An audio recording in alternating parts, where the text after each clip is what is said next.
jQuery Mobile allows you to create page headers that look like native application headers. So let's take a look at some of the options when working with page headers. To add page headers, all we need to do is add a div onto our page and assign it a data role of header. Now inside that header, we need to put at least one H tag with some text, and that will become the title of our top header. So you can see that right here. It's called home. If we add a link to a header section, so add a link, this is going to link to the blog page. Blog is going to look like a button. If we add two links to the header section, so there's two links right here, you'll see that we get two buttons, one on each side. So let's say that this one to the left is going to be my home button. It's going to link to home. And now we have two buttons. They just appear one right after the other. Doesn't really matter where I put these two links. It's just going to organize them depending on the order that they are right here. So let me undo that. I can add an icon to my links by using the data icon attribute. So I'm going to add a data icon equals home to this home button on the left-hand side, and it looks like a little house. And I'll copy and paste this down here and add a data icon arrow right.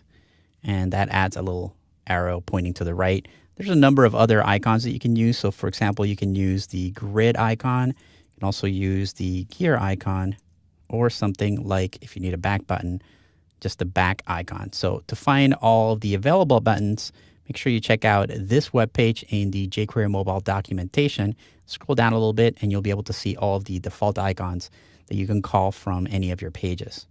Now you can control the positions of the icons by using another attribute. So if we take a look at our page, let me go ahead and switch this back to a arrow right. We really don't need a home button on the home page. That would be nice to have on the second page.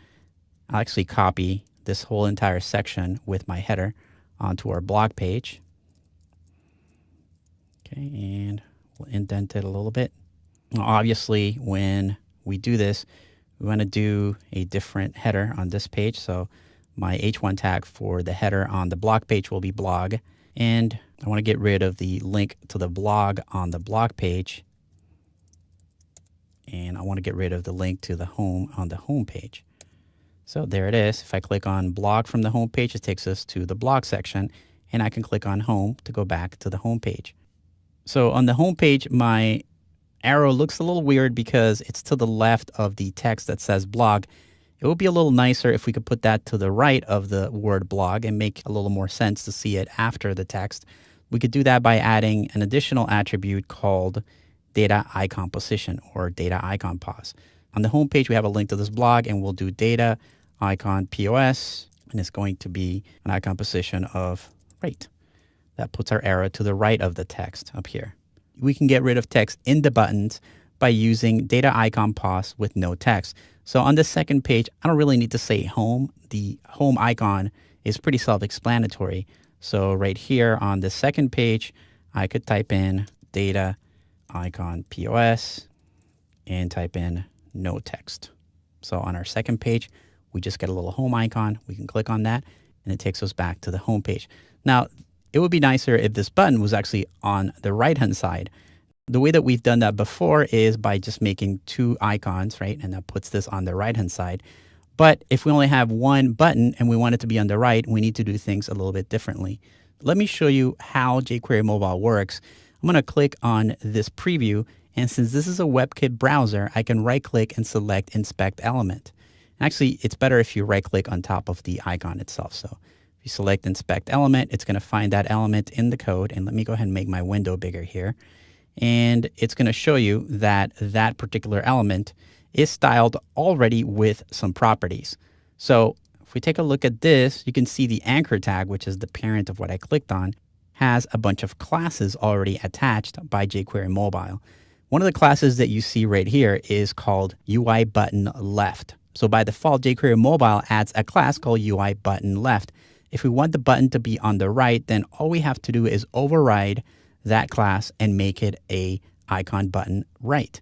So we'll do that. I'm going to click back here and go to my button for the blog on the home page and just add a class. And my class is going to be UI-btn-write. Now, as soon as I do that, if we look at the code, first you could see the button moved over here to the right. If we look at the code, you can see that now my class over here is UI-btn-write, which is the correct class. So by adding this class manually, we have overwritten the way that jQuery is creating all the classes for this element, which is kind of cool. You might be wondering if there's a way of modifying the title of our page. So the title is actually at the very top of our page right here. Right now, every single page has the title of view source. It's not necessarily bad, but sometimes we want to give people a little bit more feedback on page titles. We can do that by adding a data title attribute. Now that should go inside each data role page. So we can add a data title attribute, and we can say view source : home for this one. We'll do the same thing for our other page. So I'm going to copy that code and come down here and type in data title view source blog. Now in this preview, it's not going to show you that. So I'm going to save it and then refresh. And then I'm going to click on one of these links. You can see that it says now view source blog. When we go back to our home page, it has the right title. So there's a little bit of refreshing that you have to do at first, but that takes care of giving you some good titles that you can use at the top of your documents. If you want to learn more about how headers work in jQuery Mobile, take a look at this page right here, which shows you the header structure and some of the options that you can add to headers. Adding native-looking headers to our pages was pretty easy, and jQuery Mobile gives us a lot of different ways to control and customize our headers.